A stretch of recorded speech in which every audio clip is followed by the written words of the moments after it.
All right, hey everybody, welcome back to the channel. This is Rob, Smirking Gun Reviews, and we're back with more of season 1 of The Expanse. So, if you have not seen the episode, there will be spoilers coming at you.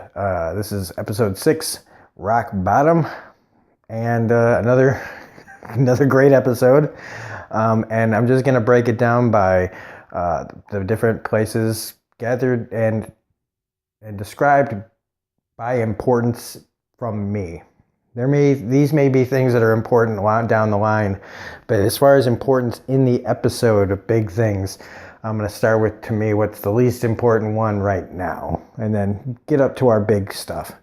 So the first thing I want to talk about, and please bear with me because I've had a lot of people saying, good luck with this, and I'm meaning like, good luck with that.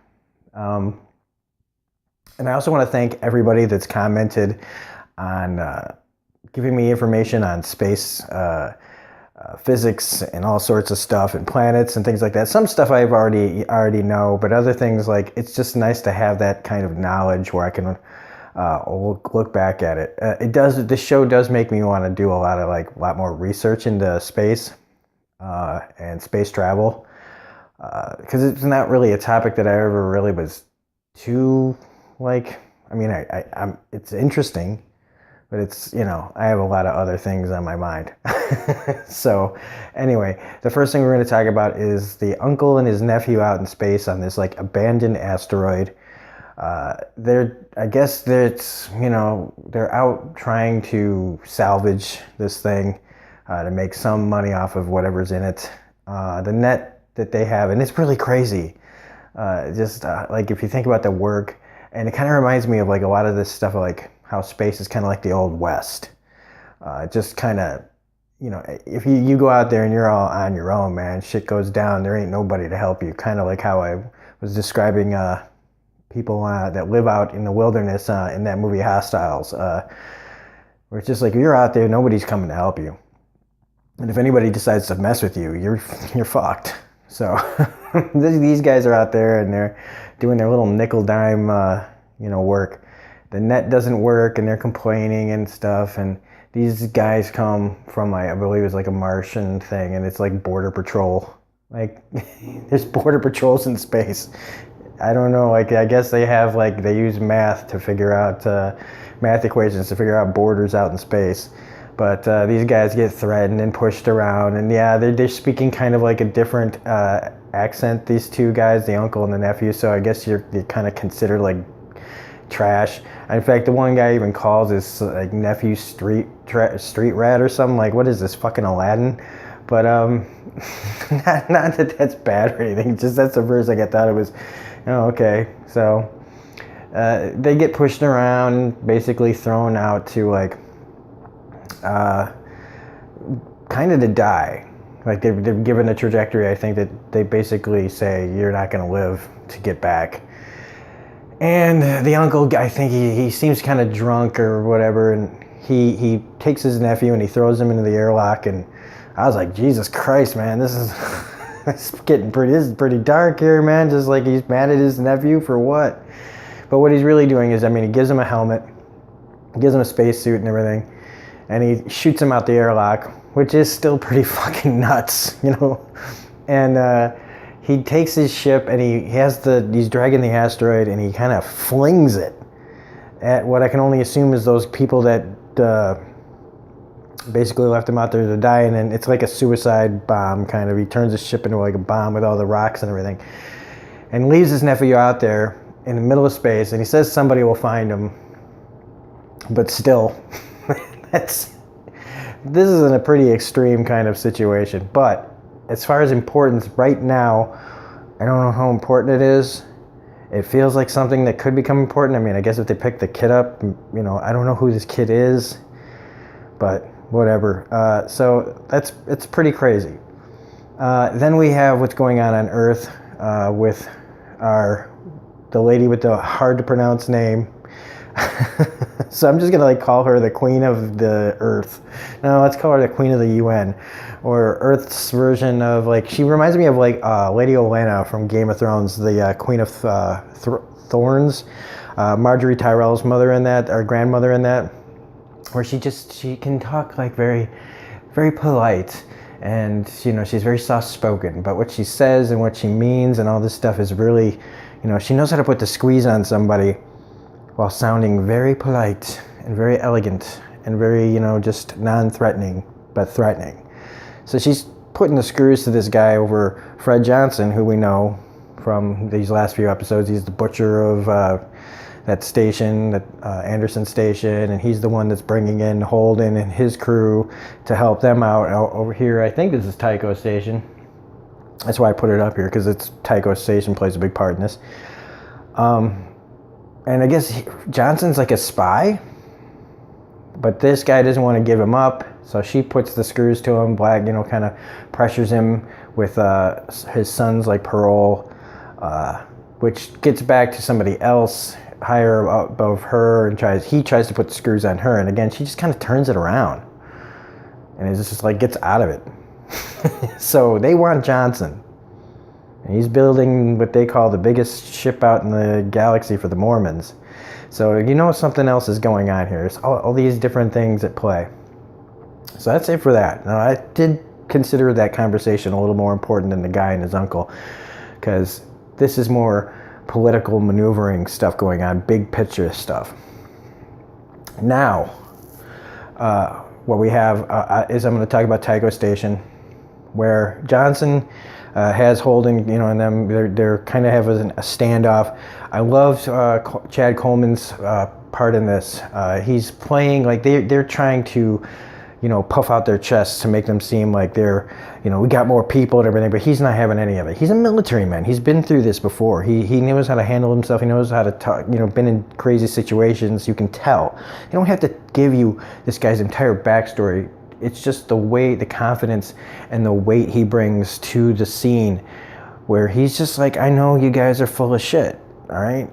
You came here, I'm your best shot, but still, even with all that, smarts and logic that he seems to be bringing to the table about their best interests and all this other stuff, he's still up to something.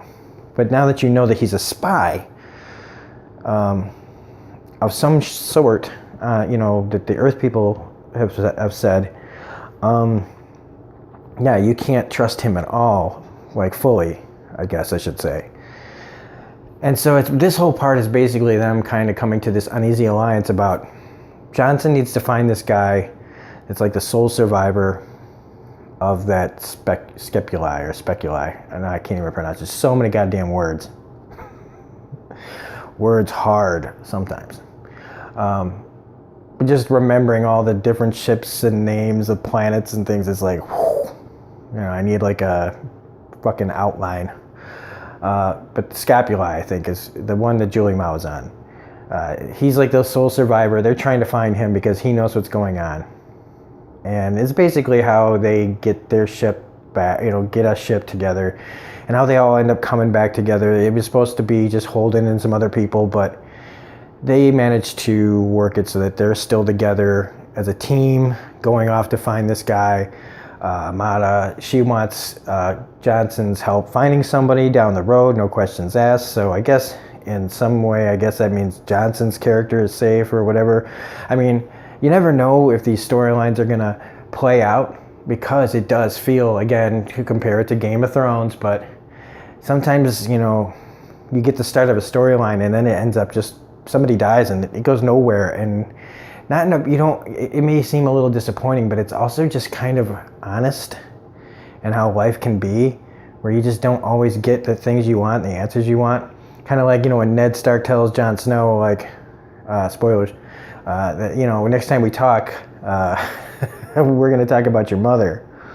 And then Ned's dead, and Jon never gets that conversation, never gets all that information. It's just gone.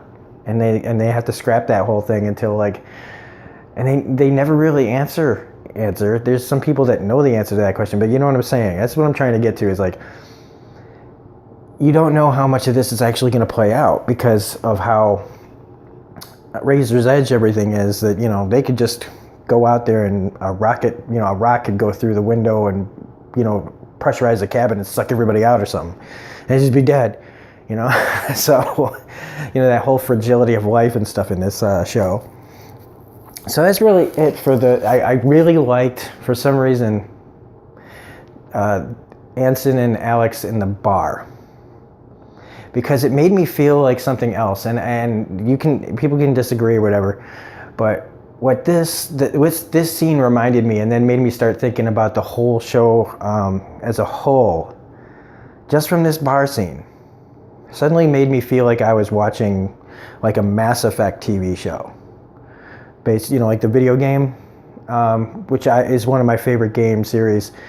And it just made me think, like that game, it can be pretty grounded. Yes, there are aliens and all sorts of shit, but like that's like so far away. But this feels like the kind of like be like the beginnings of the Mass Effect universe. I know it's not. I'm not saying it is, but since I enjoy that, it kind of added to the enjoyment of this show.